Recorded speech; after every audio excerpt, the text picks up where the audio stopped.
Cumprimento a todos na paz do nosso Senhor e Salvador Jesus Cristo. Glória a Deus por mais esse dia, onde nós vamos fazer mais uma reflexão acerca da palavra do Senhor. E o alimento para a vida no dia de hoje está no Evangelho escrito pelo apóstolo João, capítulo 20, do versículo 1 ao versículo 18. João, capítulo 20, do versículo 1 ao 18, que diz assim a palavra do Senhor.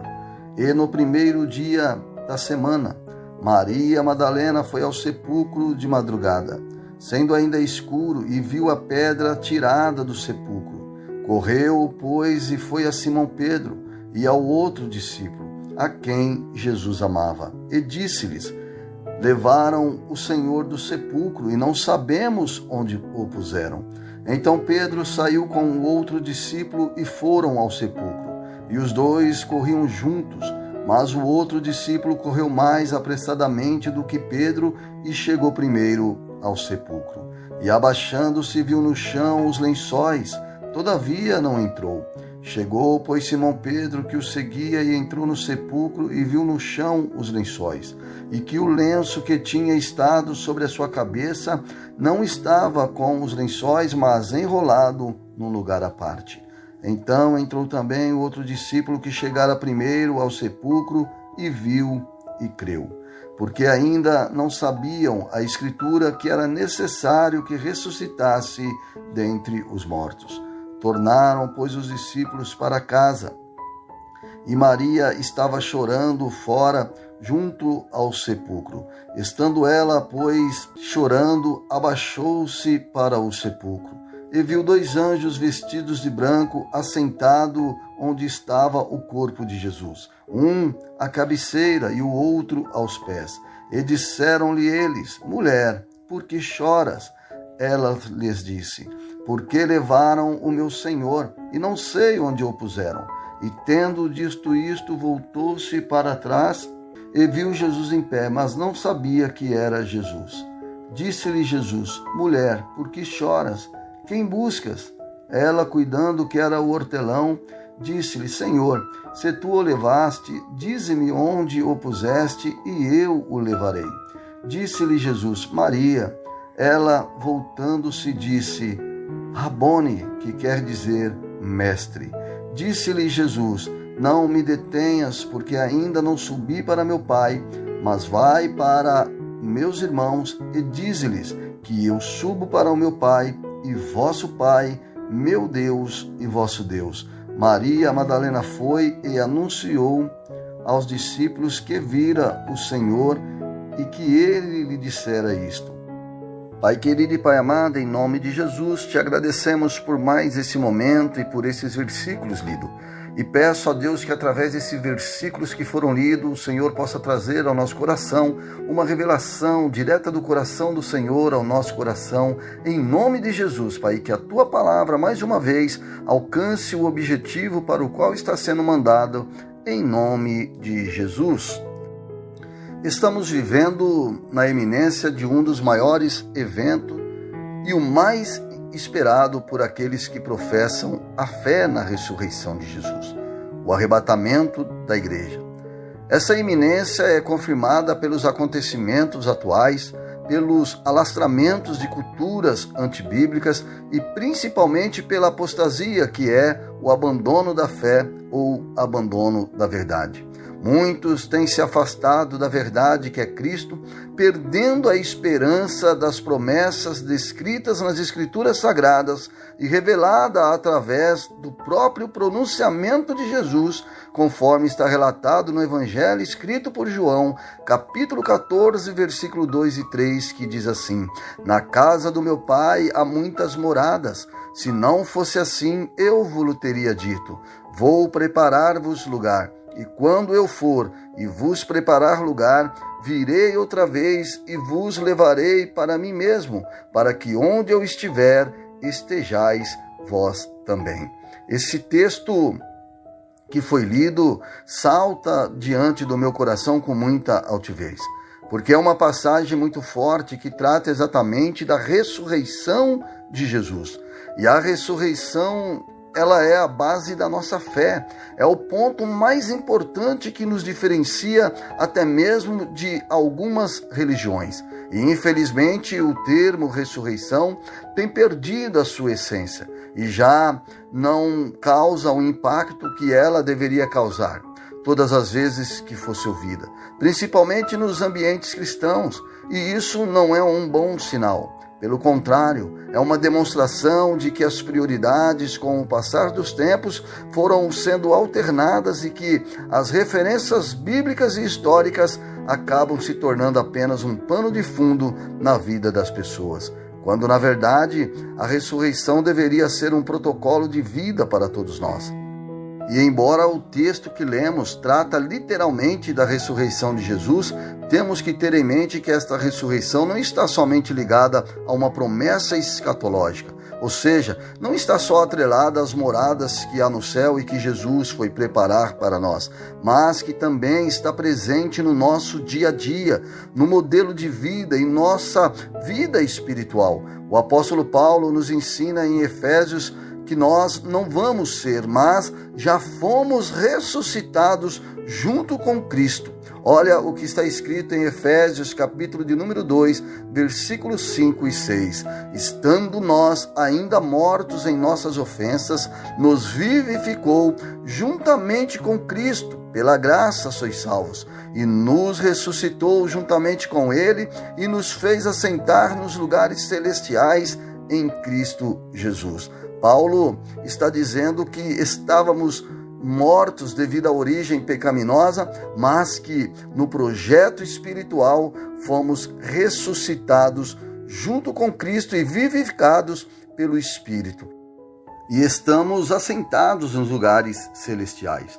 Nós fomos regenerados e temos acesso às regiões celestiais. O nosso relacionamento com Deus foi restabelecido através da obra de Cristo, que nos resgatou da morte, nos tornando a viver. Foi gerada em nós uma nova vida e passamos a ser nova criatura. E essa transformação que já aconteceu em nossas vidas, podemos definir como ressurreição espiritual. E não tão distante também acontecerá a ressurreição em nosso corpo físico com o arrebatamento da igreja na vinda do nosso Senhor Jesus Cristo. Além da ressurreição de Jesus ter responsabilidade direta com a nossa vida, tanto espiritual como terrena, e que é, ou pelo menos deveria ser a base de nossa fé, nós aprendemos algumas lições nesse texto que lemos, principalmente com os comportamentos de pelo menos 2 dos personagens que visitaram o túmulo naquela manhã e encontraram o túmulo vazio. Lições muito importantes para nossas vidas e que podem ser um divisor de águas para a nossa fé. A primeira lição que aprendemos com a visitação ao túmulo de Jesus é a surpresa que Maria Madalena tem quando depara com a pedra removida e o túmulo vazio. A primeira reação de Maria Madalena foi suspeitar de que tinham tirado durante a noite o corpo de Jesus e transportado para qualquer outro lugar, ou seja, não passa pela cabeça dela que Jesus havia ressuscitado. O espanto faz com que ela corre desesperadamente para buscar, provavelmente, ajuda, e após retornar ao sepulcro com mais 2 discípulos, Jesus se revela a ela e ela não reconheceu Jesus. Maria Madalena demonstra uma gratidão muito grande pelo que recebeu do ministério de Jesus. O amor pela pessoa de Jesus e o reconhecimento da bondade de Jesus é nítida em Maria Madalena, mas ela não consegue de imediato acreditar no Jesus ressurreto. Ela, ao ver o túmulo vazio, não consegue ver um cenário de que realmente Jesus havia morrido, mas que ressurgiu cumprindo a sua própria palavra, e com certeza ela já havia ouvido sobre a ressurreição de Jesus, porque este era um tema principal no ministério de Jesus. Em Mateus capítulo 20, versículo 17 a 19, Jesus fala sobre como seria sua morte, mas também deixa muito claro que ao 3º dia ressuscitaria. E subindo Jesus a Jerusalém, chamou à parte os seus 12 discípulos e no caminho disse-lhes: Eis que vamos para Jerusalém, e o Filho do Homem será entregue aos príncipes dos sacerdotes e aos escribas, e condená-lo-ão à morte, e o entregarão aos gentios, para que dele escarneçam e o açoite e crucifiquem, e ao terceiro dia ressuscitará. Esse comportamento de Maria Madalena não é muito diferente dos comportamentos atuais. Não existe nenhuma dificuldade para muitas pessoas acreditarem que Jesus morreu crucificado, que Jesus foi um ser puro e de um coração piedoso, mas que não passa desses adjetivos humanos e limitados, levando a pessoa a ter um conceito deturbado de quem realmente é Jesus. E, logicamente, não se discute que, enquanto humano, Jesus foi vulnerável aos mesmos sofrimentos e paixões que somos expostos todos os dias. E isso era necessário devido ao compromisso libertador assumido por Jesus. Mas isso não fazia de Jesus uma figura humana só. Jesus é o próprio Deus encarnado, conforme o Evangelho escrito por João, capítulo 1, versículo 14, que diz assim: E o Verbo se fez carne e habitou entre nós, e vimos a sua glória como a glória do unigênito do Pai, cheio de graça e de verdade.